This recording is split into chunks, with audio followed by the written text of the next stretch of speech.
mayong buntag ninyong tanan.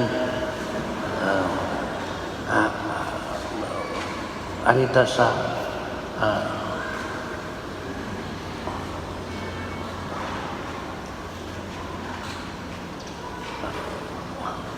dunay panahon, dunay panahon ambot maubasad ni sa inyo sakop sa sud sa padimalay,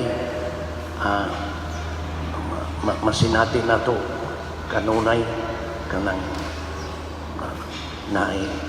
nay hinugo, nay suguon, nay mulikay-likay sa sugo, nay gahing suguon, na dili mo sugo, inana, imo nang anak, di na mas di kay likay, ug suguon siya, di siya maingon nga, daday ko piso, dili. Pero nindot ni natong ilhon ba kanang uban sa sugo, ang kanang punto nga gisugo ka kay gisaligan, kay kasaligan, ingon bay kanang malipay ang imong ginikanan kay dako na ka, si Dudong dako na masugo na, kastilan niya usahay dili na sad kapugnan imong mama, dili na sad kapugnan, sige lang sag sugo, no? Pasti na ambot mo reklamo ni siya, ikaw na sa buhat na dili nindot. Pero atong ipabawn, atong bawnon kanang sa first reading ba, si Propeta Isaias, nindot ang iyang pag-angkon, iya nakita siya kaugalingon kay kita siya sa kadako, sa kabalaan ug sa kanindot sa buluhaton, sa ipabuhat sa Ginoo. Giangkon niya, di ko ngayon, di ko kahimo balibad kay di man siya tako sama ni Pedro sa Ebanghelyo, palayo ka nako kanang makita nimo ang imong kaugalingon kakuwangan. So, dili na tingali na sigon ug nag-agad sa atong nakita sa atong kaugalingon, no? Kanang punto nga kanang nailan ka pero isugog ng gihapon kay gisaligan ka. Sama sa atong mga ginikanan, atong hinumduman katubiyang sa adlaw sa kasal, usa sa nindot nga di pangutana nga ipatubag,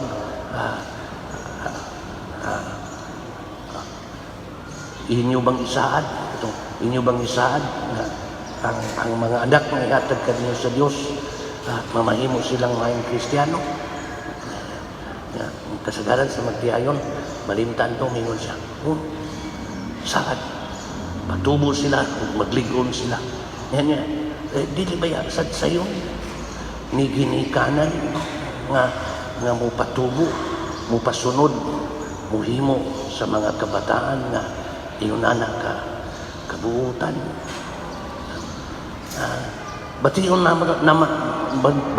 man nato ang kahuyangan, daghang kakuwangan, apan nindot atong bawnon sa bisan kung sa natong kahimtang karon sa atong kinabuhi. Sukad karon matud pa ni Jesus, di na ni Pedro, managat ka na ug mga tao, kanang ayaw kahadlok, ayaw kabalaka, usahay kung sige ni kanan, kung ang matagusa mabugatan sa iyang kaakuhan, sa iyang responsibilidad, nindot ang pagbalik-balikon ta, pagpaminaw ang sulti ni Jesus, ayaw kahadlok, ayaw kabalaka. I will make you, himuon ta ka, managat ka na, ayaw kabalaka, ayaw kahadlok, mama ka, inahan ka, amahan ka nila. Bisan sa atong mga kakuwangan, mingon siya, ay kahadlok, gisaligan ka. Nanindot ang bation ta ug atong ang kunon pastilan sinaligan kita sa Ginoo mismo.